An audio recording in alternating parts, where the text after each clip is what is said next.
Vamos, irmãos, abrir as nossas Bíblias no capítulo 9 de Mateus. Capítulo riquíssimo da manifestação de Deus através de Jesus. Mover de Deus em Cafarnaum. Cura de paralíticos. Jesus chama Mateus para segui-lo. Jesus come com pecadores, para dizer para as pessoas que ele veio para buscar aqueles que haviam perdido. E ele foi até onde eles estavam. O Senhor cura a mulher com fluxo de sangue. O Senhor ressuscita a filha de Jairo. O Senhor cura mais 2 cegos. O Senhor cura e liberta um endemoniado mudo. Jesus termina o capítulo 9 de Mateus com a leitura daquela multidão, com a leitura das pessoas que ali estavam.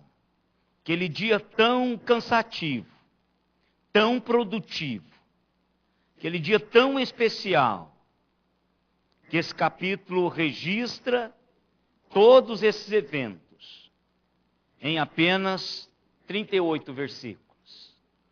E eu quero ler com os irmãos os últimos 4 versículos, do 35 ao 38.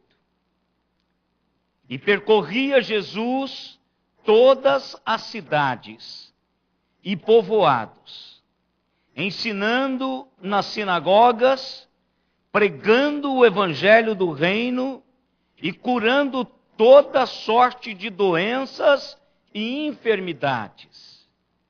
Vendo ele as multidões, compadeceu-se delas, porque estavam aflitas e exaustas como ovelhas que não têm pastor. E então se dirigiu aos seus discípulos: a seara, na verdade, é grande, mas os trabalhadores são poucos. Rogai, pois, ao Senhor da seara que mande trabalhadores para a sua seara. Que Deus nos abençoe através da sua palavra já abençoada. Domingo passado, irmãos, nós meditamos num resumo das 2 cantatas que ouvimos. Nós falamos que a salvação, quando nós a recebemos, ela nos movimenta. Ela nos leva a algumas experiências. E as 2 primeiras experiências são experiências metafísicas. Ou seja, vem de 2 palavras gregas. Meta, que quer dizer depois de e além de. E physis, que quer dizer físico ou natureza. Então, as 2 primeiras realidades que a salvação nos movimenta é exatamente para realidades metafísicas, para o céu e para o lugar que Jesus foi preparar para nós. Então, a salvação nos leva para o céu. A salvação nos conduz e nos garante uma morada celestial. Mas há 2 outras realidades que a salvação nos movimenta e que a gente precisa, enquanto crentes, servos do Senhor, prestarmos atenção a elas. E eu quero hoje, irmãos, falar sobre a primeira delas. Domingo que vem eu vou falar sobre a segunda movimentação do Senhor. Eu quero falar sobre a colheita. A salvação não só nos leva ao céu. A salvação não só nos dá a certeza plena de morarmos eternamente com Deus, tomando posse da promessa de Jesus, que diz que Ele iria preparar lugar para cada um de nós, para que nós pudéssemos estar aonde Ele estivesse. Mas nós ainda estamos aqui. E nós somos embaixadores e cooperadores de Cristo, nesse mover salvífico entre os nossos contemporâneos, entre aqueles que vivem conosco, que estão conosco e que ainda não experimentaram essa tão grande salvação. O grupo de pesquisa Barna é um grupo famoso nos Estados Unidos, e eu já falei várias pesquisas destes irmãos, desse grupo, aqui na igreja, porque eu tenho contato com estes irmãos. E eles estão sempre fazendo uma leitura da real situação espiritual dos Estados Unidos. É uma pena nós não termos uma filial do grupo de pesquisa Barna no Brasil, para também fazer uma leitura, tirar uma radiografia exata de quem é que nós somos enquanto crentes. O que está por trás de todo esse movimento chamado evangélico no Brasil. Mas ele fez um trabalho nos Estados Unidos, um trabalho muito especial desde 1984. Eles vieram trabalhando dados e guardando e armazenando esses dados, e agora, há poucos anos atrás, eles colocaram isso no papel e soltaram, e os resultados foram assustadores, que nos obriga, enquanto cooperadores do Senhor, enquanto embaixadores da nova aliança no sangue do Cordeiro, a uma reflexão de qual tem sido o nosso papel efetivo neste mundo enquanto igreja. Eles chegaram à conclusão de que 33% dos americanos estão sem igreja.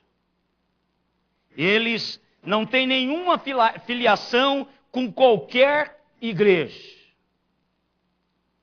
Enquanto que 20% daqueles que são membros de alguma igreja se dizem que ganharão o céu sendo bons.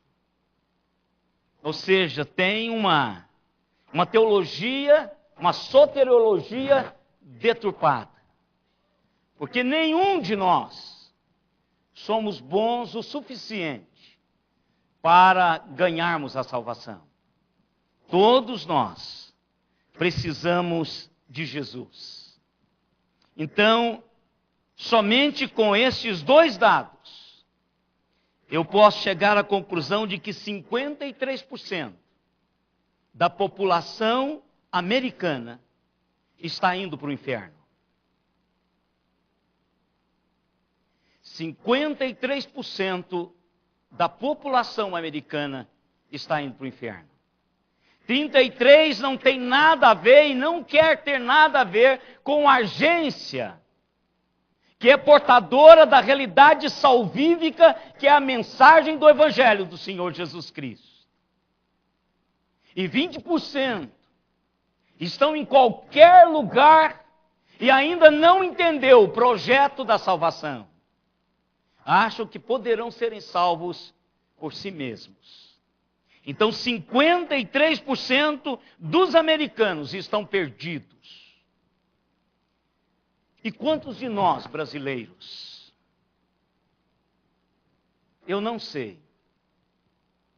Eu só vou tirar uma média pelas pessoas que já passaram por esta igreja e que não estão em nenhuma outra igreja. Eu estou aqui apenas há 13 anos. Gente, se nós tivéssemos todas as pessoas que já passaram por aqui, que já professaram a sua fé, nós teríamos que ter de 2 a 3 cultos todos os domingos para comportar as pessoas que passaram por aqui juntamente conosco. E que hoje já não estão em nenhuma igreja. Eu encontro com várias delas pela rua. E aí, cadê você? Sumiu? Você está em algum? Não, por enquanto não, estou acertando algumas coisinhas, tal. Não está aqui. E a quantidade de agências, que se diz agências do reino, mas são agências de pessoas. Homens e mulheres, que trouxeram para si a glória que é de Deus. E oferecem algo que não podem entregar, mas não falam da real salvação e da real situação das pessoas. Eu não tenho dúvida nenhuma, irmãos, que nós não estamos muito longe desse número dos Estados Unidos. Nós temos mais da metade dos brasileiros indo para o inferno. Nós temos toda uma estrutura sincrética, toda uma estrutura deformada, porque o evangelho que o Brasil conhece é o evangelho da televisão, e esse evangelho é a caricatura do evangelho do Senhor Jesus Cristo, em raríssimas exceções.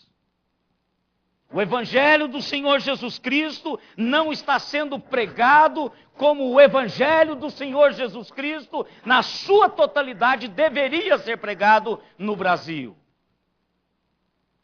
Então, irmãos, 53%, se não for mais do que os americanos, os brasileiros que nós cruzamos com eles, estão indo para o inferno. E às vezes esses brasileiros têm sido os nossos vizinhos, os nossos amigos de trabalho, de universidades, de escola, e têm caminhado conosco, jogado conosco, comprado conosco e ido conosco em vários lugares. Mas eles estão indo para o inferno.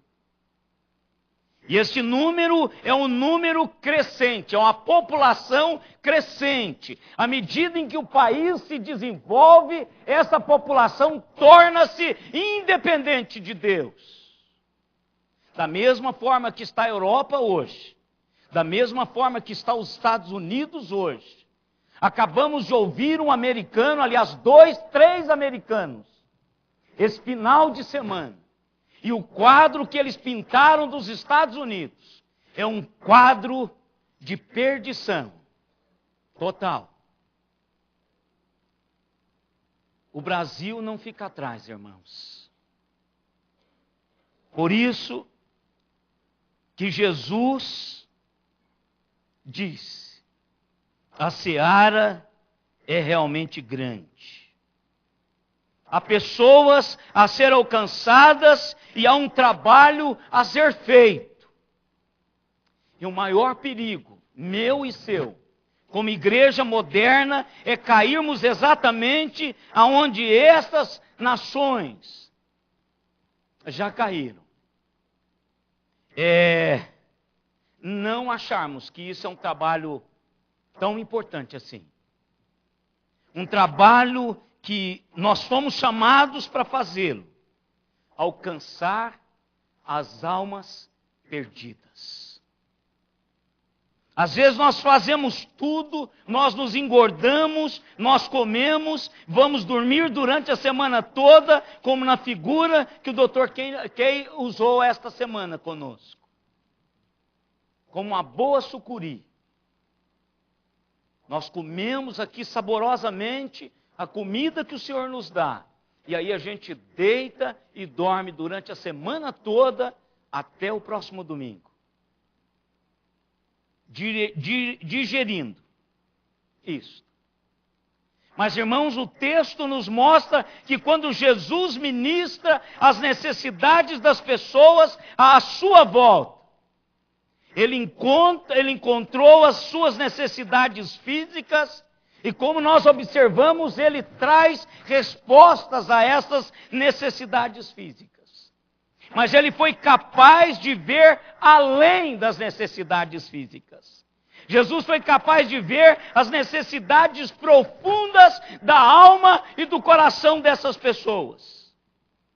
Quando Jesus olha para a multidão ao seu redor, ele foi movido de compaixão.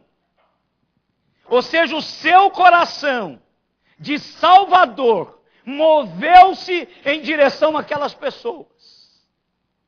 E isso é que é compaixão. Ele viu a realidade da necessidade das pessoas à sua volta. Ele viu como elas estavam e como elas se sentiam. E quando ele viu essa necessidade, ele quis compartilhar, dividir essa reflexão com seus discípulos. E ele ainda quer dividir essa reflexão com a sua igreja. E mais especificamente comigo e com você hoje à noite. Comigo e com você lá ligado conosco, conectado conosco via internet. Ele quer que vejamos as pessoas como realmente elas são. Ele quer que nós as vejamos como a sua situação está. Ele quer que sejamos capazes de ver a seara e perceber que há um tempo para a colheita, e esse tempo chegou. Precisamos levantar os olhos e olhar, irmãos, e ver a seara. Dr. Kay trouxe algo fantástico para as nossas vidas. Se eu não tivesse terminado a mensagem na quinta-feira pela manhã, eu teria sido extremamente influenciado pela palavra que eu ouvi. Mas como eu já tinha definido que eu iria falar hoje de manhã, hoje à noite de manhã, ele não influenciou muito, mas me ajudou tremendamente. Ele diz que para ele só existem duas classes de pessoas: os salvos e os perdidos. Aqueles que têm a Jesus e aqueles que não têm a Jesus. E a impressão, irmãos, que eu tenho é que Jesus Cristo fez exatamente isso. Essa compaixão que moveu-nos a Ele, que o moveu até nós, e deu-nos o privilégio de sermos salvos por Ele. É a mesma compaixão que o move em direção a esta multidão, e a multidão que está perdida nos Estados Unidos, e a multidão que está perdida em Araraquara, e a multidão que está perdida no estado de São Paulo, e a multidão que está perdida na Federação Brasileira, em todos os estados do nosso país. Só existem duas classes de pessoas: as que estão perdidas e as que são salvas. E quando Jesus olha para essa multidão, ele viu isto e compadeceu-se da seara. Quando Jesus olha para as pessoas perdidas ao seu redor, ele as viu como realmente elas estavam, como realmente elas eram. Ele foi capaz de olhar para além das fachadas de autossuficiência, que é uma marca registrada do nosso país. É uma marca registrada do nosso tempo. A autojustificação. A semelhança daquele 20% lá da pesquisa do Instituto Barna. Uma autojustificação. Eu sou bom, eu não sou criminoso, então eu vou ser salvo no frigir dos ovos. Uma autoconfiança. Jesus foi capaz de olhar e de ver além da fachada. Dessa autossuficiência, dessa autojustificação, dessa autoconfiança. Ele viu por trás de tudo isso dor. Ele viu por trás de tudo isso solidão. Ele viu por trás de tudo isso miséria, que todos eles sentiam. Ele viu, além disso, para onde eles estavam indo. Para a perdição eterna. Para a perdição eterna. Jesus viu pessoas que desfaleciam, que estavam cansadas, sobre a carga dos seus próprios pecados, sobre a carga de expectativas irreais, impostas sobre eles pela liderança espiritual da época. Expectativas irreais, impostas sobre eles por seus líderes religiosos da época. Jesus viu pessoas dispersas, literalmente para serem usadas e descartadas.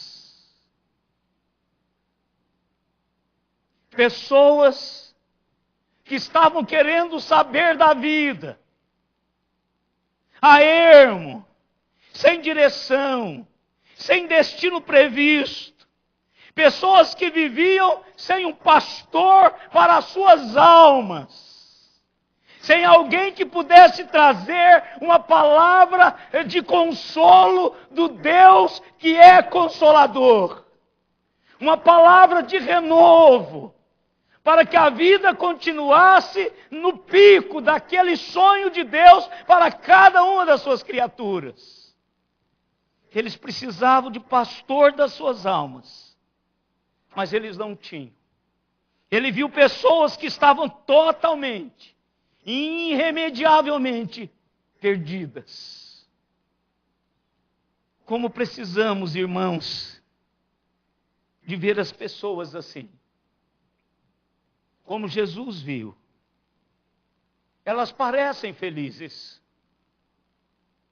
Ontem eu saí com a Simone um pouquinho para irmos à farmácia, depois resolvemos comer alguma coisa, e depois estava cheio, fomos, andamos um pouquinho, ficamos a pé. Como que parece que as pessoas estão felizes. Que movimento tremendo ali na fonte. No sábado à noite.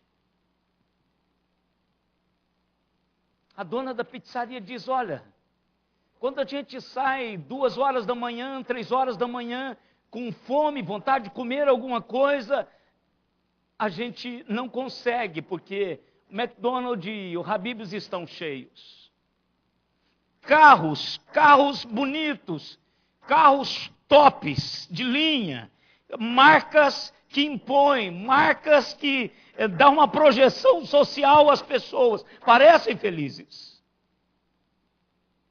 Elas têm bons empregos, têm abundância de dinheiro para ter o carro daquele jeito, para não se preocupar com preços, boas casas, todas as coisas que esse mundo pode lhes oferecer.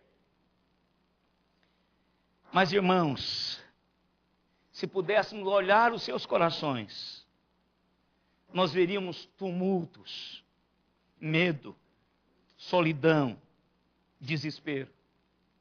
Elas não têm respostas para as suas perguntas. Elas precisam de Jesus. Elas precisam de Jesus. Se olharmos para elas, veremos pessoas que têm medo de morrer. E algumas têm medo até mesmo de viver, que se suicidam, que desafiam a vida porque estão com medo de morrer. São pessoas sem esperança. Precisam de alguém para ver como elas realmente estão. E Jesus quis compartilhar isso com seus discípulos. E Jesus quer compartilhar isso comigo e com você. Jesus viu o fim da existência dessas pessoas.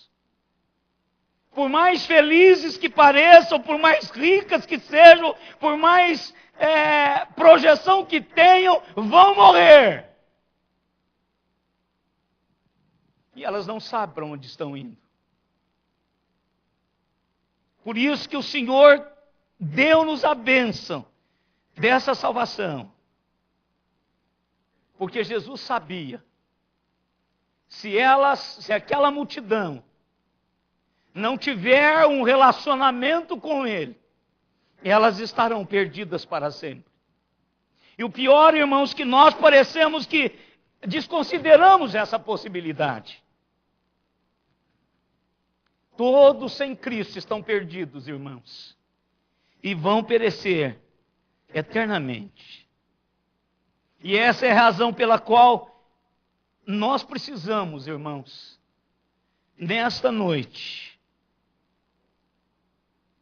ver os nossos vizinhos como perdidos, ver os nossos amigos como perdidos, ver os nossos familiares como perdidos e olharmos para eles com compaixão, que estão indo para uma perdição eterna. E eles precisam serem salvos pela graça do Senhor. E você e eu somos os embaixadores dessa salvação. Somos os embaixadores dessa salvação. Mas Jesus não somente viu e compadeceu-se daquela multidão, mas Jesus viu também o potencial de uma colheita. Jesus olhou para as multidões ao redor dele e viu uma colheita abundante e preciosa. Eu tenho certeza, irmãos, que os discípulos, porque nesse mesmo capítulo nós encontramos alguns incidentes que nos levam a pensar nisso.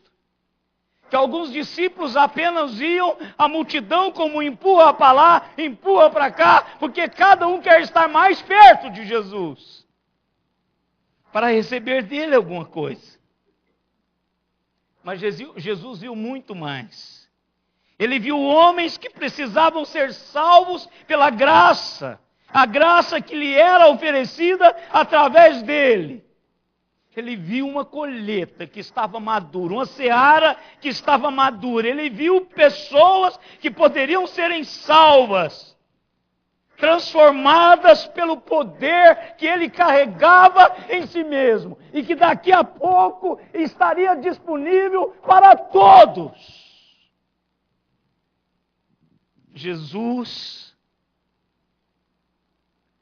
viu o potencial daquelas pessoas perdidas. O que vemos quando olhamos para as pessoas ao nosso redor, irmãos? Nós vemos o drogado, nós vemos o viciado, nós vemos o pobre, nós vemos o bagunceiro, o banderneiro. O que vemos quando olhamos para as pessoas ao nosso redor? Nós vemos pecadores perdidos em sua imundícia e em sua indignidade? Ou nós não estamos mais, ou estamos tão cauterizados que não conseguimos ver isto? Mas Deus nos chama hoje para vermos as pessoas que vivem de uma maneira subhumana, que vivem presas pelo inferno, presas por si mesmas. O Senhor nos chama para vermos as pessoas como realmente elas são, vê-las como realmente elas estão. e sabermos no fundo do nosso coração que Deus tem algo para fazer com elas. Deus tem algo para oferecê-las, para tirá-las do lugar exato aonde elas estão. Essa é a visão de Jesus, irmãos. Jesus teve a visão de homens perdidos, mas ele também teve a condição de vê-los com a graça operando na sua vida e todos sendo salvos. Ele diz: a seara tem muitos homens, muitas pessoas para serem alcançadas. Há também muito trabalho a ser feito. Um dia Jesus, irmãos, foi à cidade dos samaritanos. E à época de Jesus, os samaritanos eram desprezados. Porque os samaritanos surgiram do casamento dos judeus com os colonos enviados pela Babilônia para morar em Israel. E aí foram desprezados. Mas Jesus vai àquela cidade e naquele tempo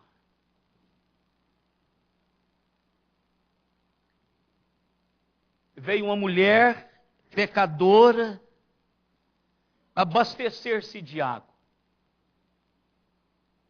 E Jesus aproveitou aquele tempo para falar com ela acerca da água da vida. Jesus, claro que sabia que aquela mulher teve 5 maridos. E aquele com quem ela estava vivendo agora não era marido dela, era marido de outra. Jesus viu a sua perdição. Mas Jesus estendeu a ela a sua salvação. E aquela mulher tornou-se numa evangelista.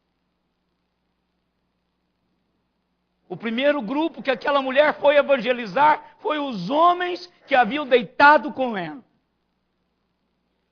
Era o grupo que ela tinha acesso, era os homens. Então ela começou a falar de Jesus, do poder transformador de Jesus para a vida das pessoas. Irmãos, nós fomos salvos. Eu não sei você, mas todos os dias eu agradeço a Deus pela minha salvação. Todos os dias eu agradeço a Deus pelo trabalhar contínuo dele no meu coração. Então não posso deixar de compartilhar isso com outras pessoas. De contar para elas que há um Deus que tem respostas. Há um Deus que pode levar-me para morar com Ele eternamente nos céus. Há um Deus que pode dar-me conforto em todos os enfrentamentos e trancos da vida.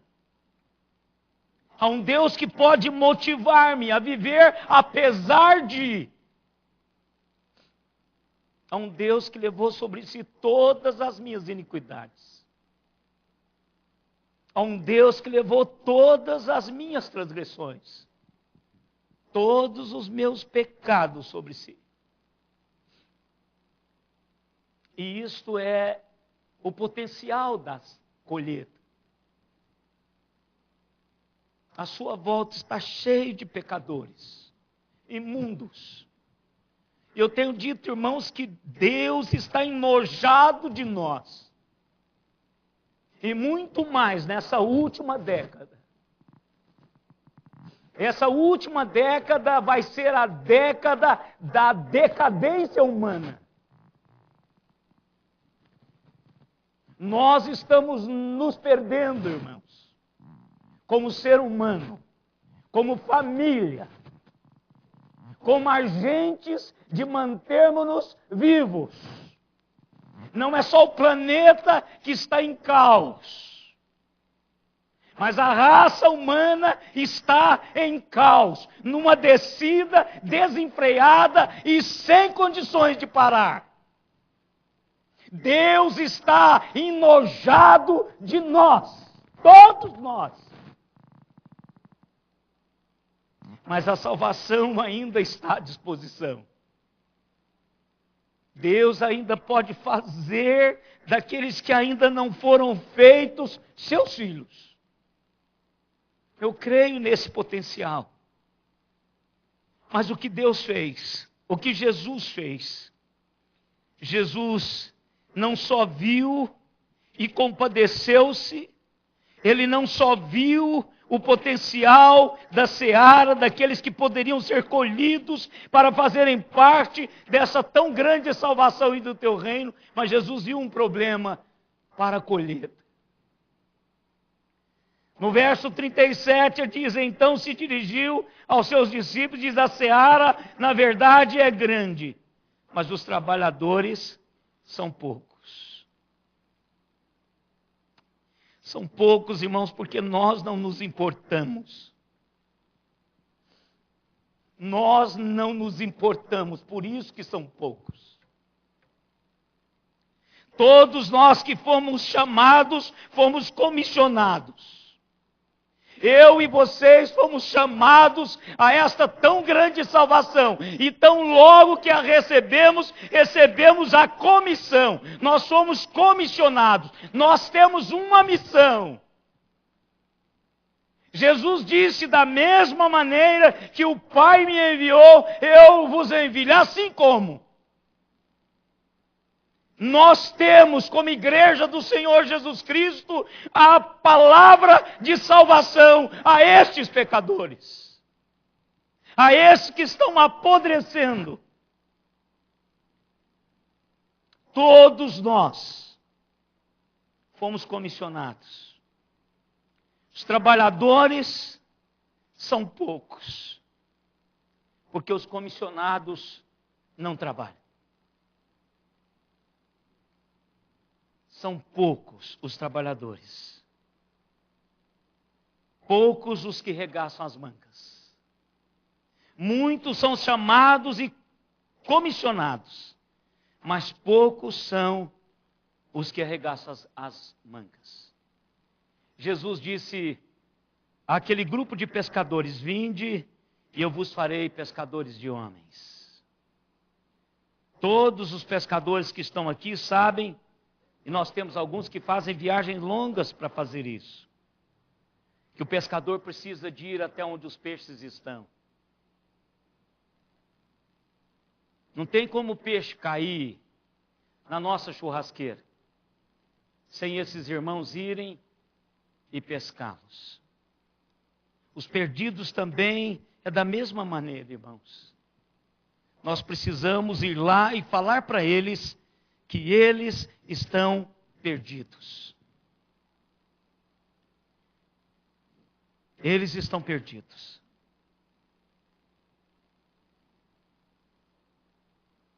Os trabalhadores precisam ir lá. Eu e vocês precisamos olhar para as pessoas à nossa volta como perdidos. Pode ser o seu maior amigo, se ele não tiver Jesus, ele está indo para o inferno.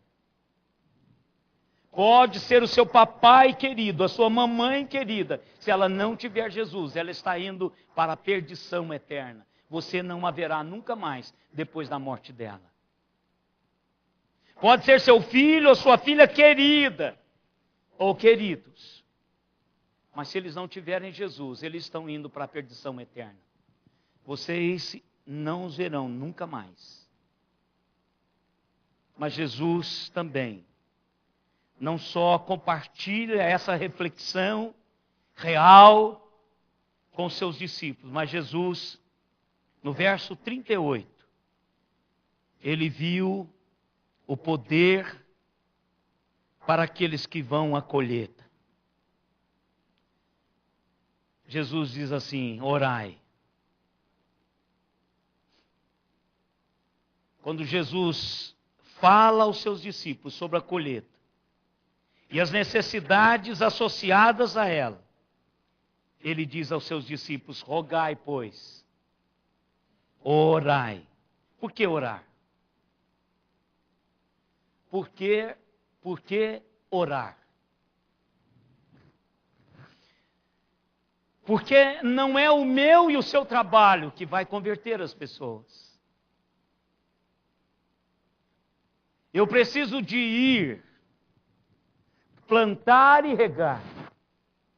Mas o crescimento e o fruto vem do Senhor. É Deus que faz a obra.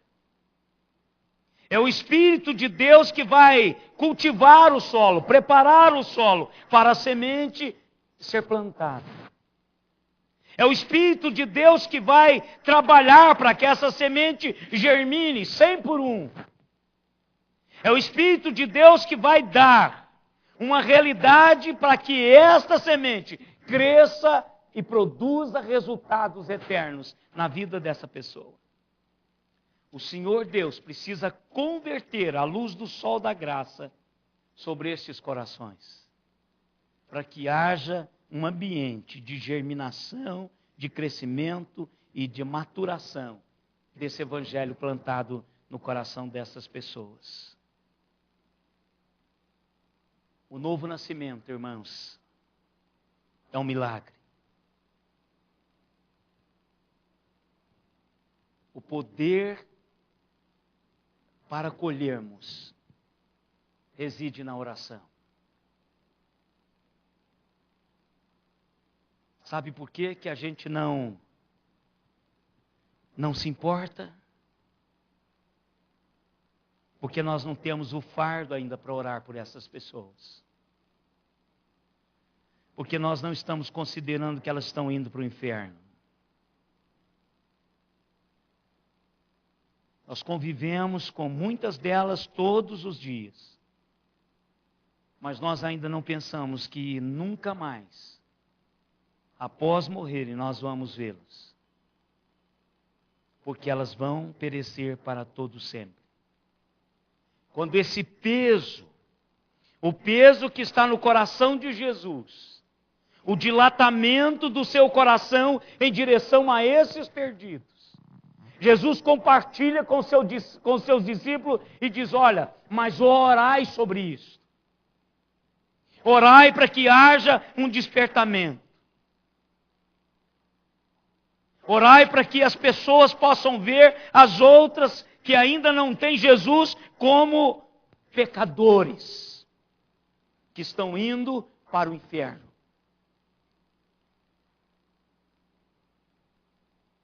Nós conseguimos, irmãos, ver a necessidade de Jesus, das pessoas à nossa volta. E Jesus diz assim: então caia de joelhos. Caia de joelhos diante de Deus em oração, convictos de que Ele vai fazer a obra da conversão. Olha, irmãos, que serviço que não é tão duro assim. Eu preciso apenas compadecer-me desses desgraçados que não têm a graça de Deus e que estão indo para o inferno. Eu preciso de ir até eles, orar por eles, ir até eles e falar de Jesus e deixar Jesus trabalhar os seus corações. Regeneração é um milagre de Deus. O maior de todos os milagres. É Deus é que gera a sua vida no coração desses perdidos. Eu só preciso ir, a minha função é ir até onde eles estão. Sentir o peso da sua perdição e clamar ao Senhor. Orar ao Senhor. Buscar o Senhor. Deus querido, eu ainda não tenho peso pelos perdidos da minha casa. Me dê peso sobre isso, Senhor. Senhor, os meus vizinhos estão perdidos e eu não consigo ter peso sobre isso. Ponha, ó Deus, peso sobre a minha vida com relação a eles. E quem há de ir por nós? Eis-me a mim, envia-me. Ele não vai enviar outro. Ele já o enviou. Você não precisa de esperar um mover de um anjo para você ir pregar o Evangelho. Eu e você já fomos comissionados a ir e anunciar o Evangelho.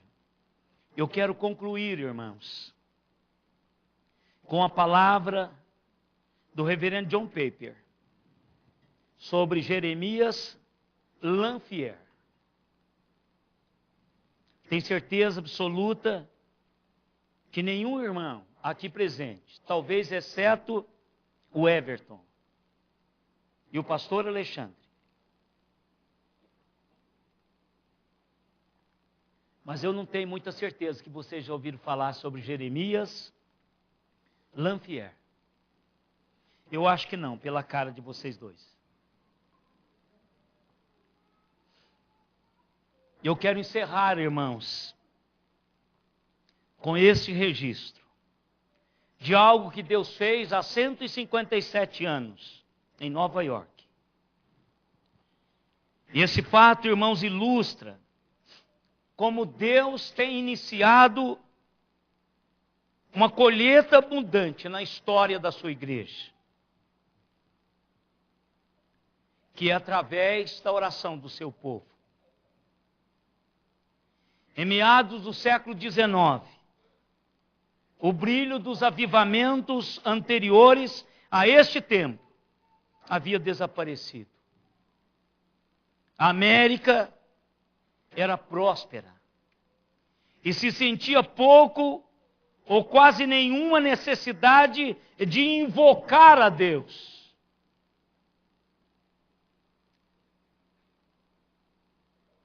Mas em 1850,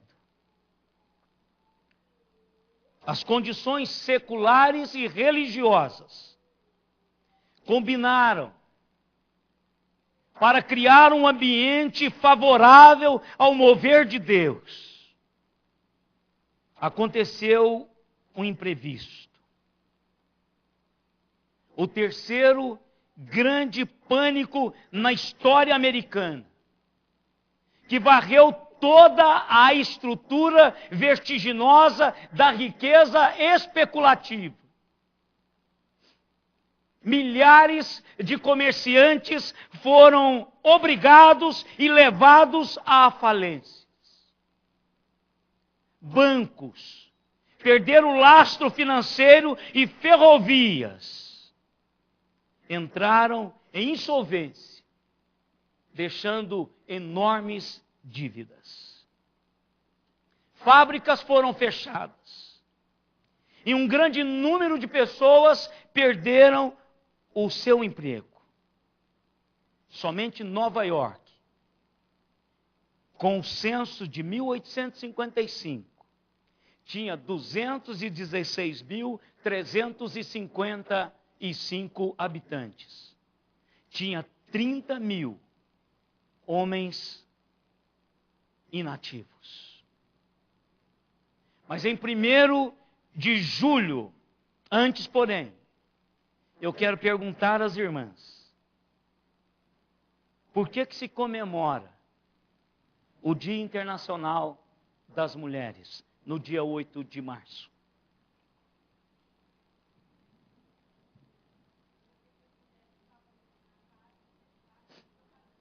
Como?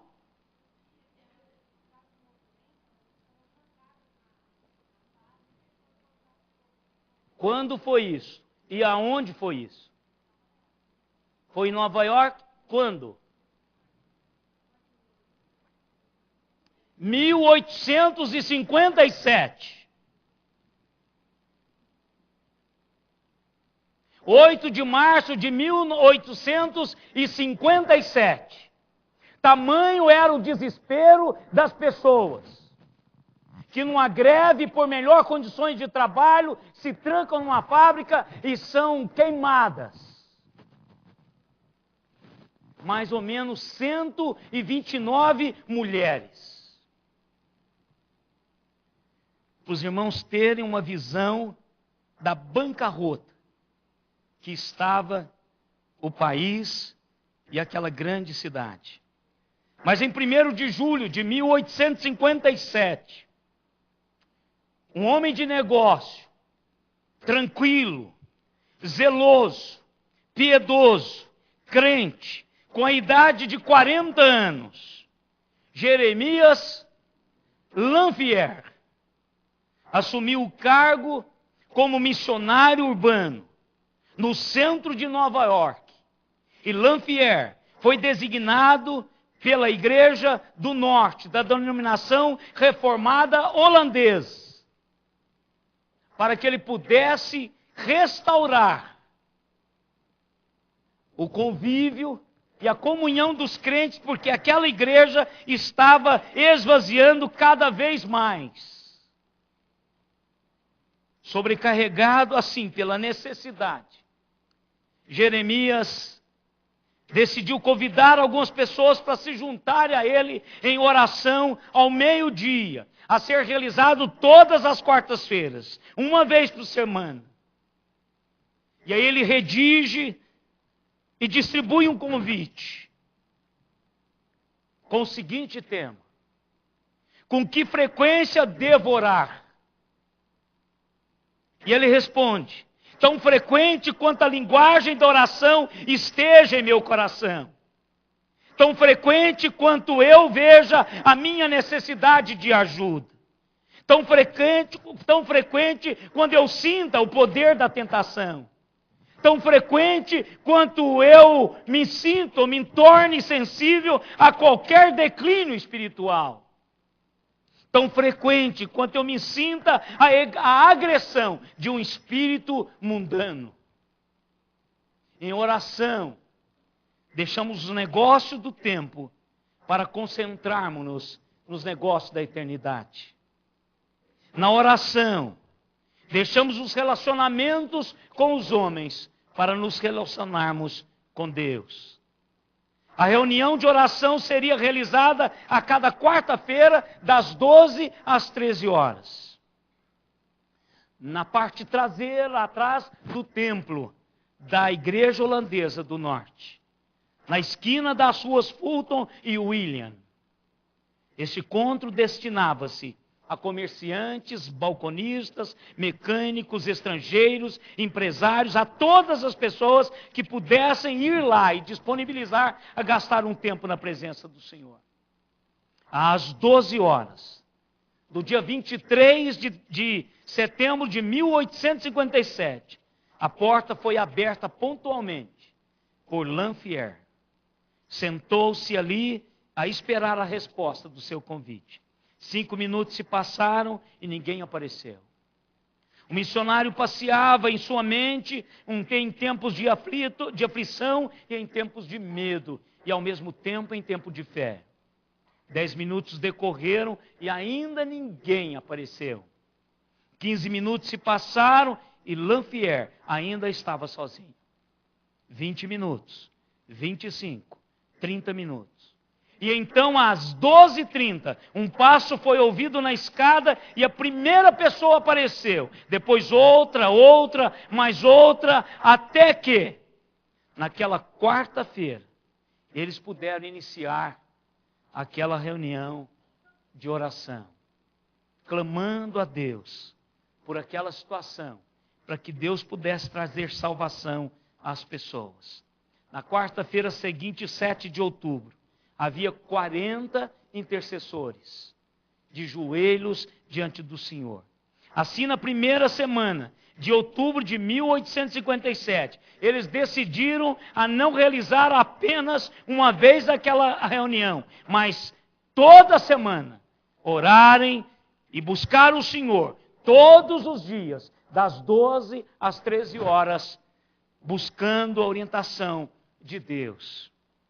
6 meses se passaram e 10 mil homens de negócio estavam se reunindo diariamente em toda Nova York, em todos os salões que pudessem comportar as pessoas para orarem das 12 às 13 horas da tarde. 1 milhão de convertidos foram adicionados à igreja americana naquele momento de avivamento. Sem dúvida nenhuma, o maior avivamento da história de Nova York estava varrendo a cidade em todos os cantos. E foi de tal magnitude que levou toda a nação a questionar o que estava acontecendo e querendo se envolver nesse projeto restaurador de Deus na vida daquela cidade. Não houve fanatismo, nem histeria. Simplesmente um movimento incrível de pessoas que oravam. Uma em cada 5 pessoas na América tinha sido salva pela graça do Senhor Jesus Cristo nesse movimento. E isto é muito mais o que Deus pode fazer quando o seu povo olha para a multidão e vê que ela está indo para o inferno e se compromete a orar por essa multidão diante do Senhor. Eu quero, irmãos, terminar convocando a vocês, todos vocês, que puderem, a se colocarem de joelhos diante do Senhor e clamarmos por um peso sobre os desgraçados e perdidos araraquarenses. O meu e o seu vizinho, que não tem Jesus. A clamar pela salvação deles. Eu tenho certeza que você não precisa ir muito longe. Muitos de vocês têm lá dentro da sua casa alguém que está indo para o inferno sem Jesus. Não há maquiagem. Não há atalhos. Se não tiver Jesus no coração, está indo para a perdição eterna. Não há, irmãos, como remediar isso. Não há como remediar isso. Nós aprendemos nesse final de semana. Todos têm 3 problemas. Todos os humanos têm 3 problemas. Eloá, qual é o primeiro problema? Um coração de serpente. Um coração corrupto. Um coração traiçoeiro. Todos os seres humanos têm um coração de serpente. Todos os seres humanos. Madalena, qual o segundo problema? Um passado de excremento.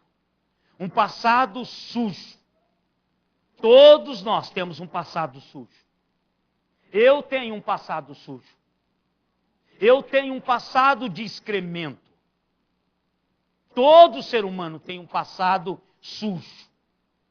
Irmão Sebastião, qual que é o terceiro problema? Hein? Ficha suja. Uma vida tóxica. Uma vida venenosa. Uma vida venenosa. A nossa vida, ela é tóxica. Ela é tóxica. Todos nós, todo ser humano tem esses 3 problemas. Mas Deus tem 3 soluções. Deus tem 3 soluções. A primeira solução, Elda, onde está você? Elda, primeira solução. Deus promoveu a salvação. Deus planejou a salvação. Deus pensou em nós. Deus disse lá atrás que Ele viria, encarnaria e pisaria a cabeça da serpente. Deus planejou isso. Jesus veio e trabalhou essa realidade.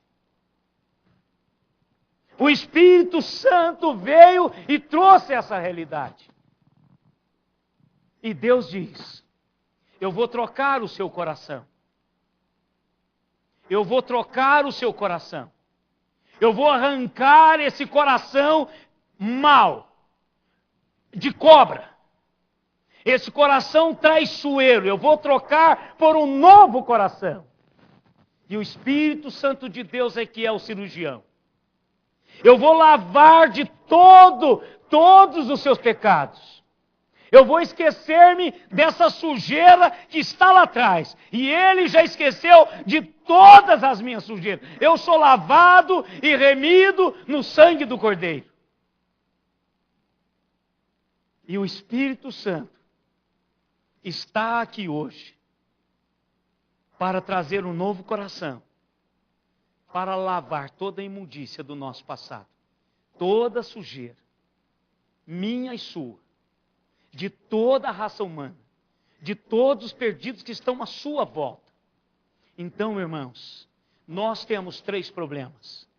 Deus tem 3 soluções. A igreja hoje à noite está desafiada a apresentar às pessoas que estão à sua volta perdidas estas soluções de Deus. Deus põe um peso sobre a minha vida pelos perdidos de Araraquara, pelos perdidos da minha casa, pelos perdidos que são meus vizinhos. Vamos nos ajoelhar aqueles que puderem. Aqueles que não puderem, não faz nenhuma diferença se você ficar sentado. O que você precisa fazer é ajoelhar a sua alma e o seu coração, derramá-lo diante do Senhor. Aqueles que puderem. Pai amado, nós queremos clamar pela nossa cidade. Nós queremos clamar pelos nossos familiares. Nós queremos clamar pelos nossos vizinhos. Nós queremos clamar pelos nossos amigos. Nós queremos clamar por aqueles que ainda não conhecem o Senhor, mas estão junto conosco. E nós não estamos importando com isso. Pai querido, ponha peso no nosso coração. Trabalhe, ó Deus, a nossa vida de tal maneira que a partir de agora as pessoas consigam experimentar Jesus através do meu viver, mas um viver que traga o reino ao coração dessas pessoas. Deus amado, eu consigo ver as pessoas perdidas sem o Senhor. E por isso, Deus, da tua presença, eu quero dizer para o Senhor, traga salvação nesta cidade. Traga um avivamento que possa transformar-nos em agentes transformadores dos lugares aonde o Senhor tem nos colocado. Pai querido, despede-nos agora, Senhor, debaixo deste peso. Somos agentes da tua salvação. Usa-nos para a honra e glória do teu nome. Ajuda-nos a ver as pessoas como o Senhor as vê. E agora, irmãos, que a graça, o amor, o poder inquietador do Espírito Santo leve-nos e dê-nos a visão dos pecadores perdidos da nossa cidade. Em nome de Jesus. Amém, Senhor.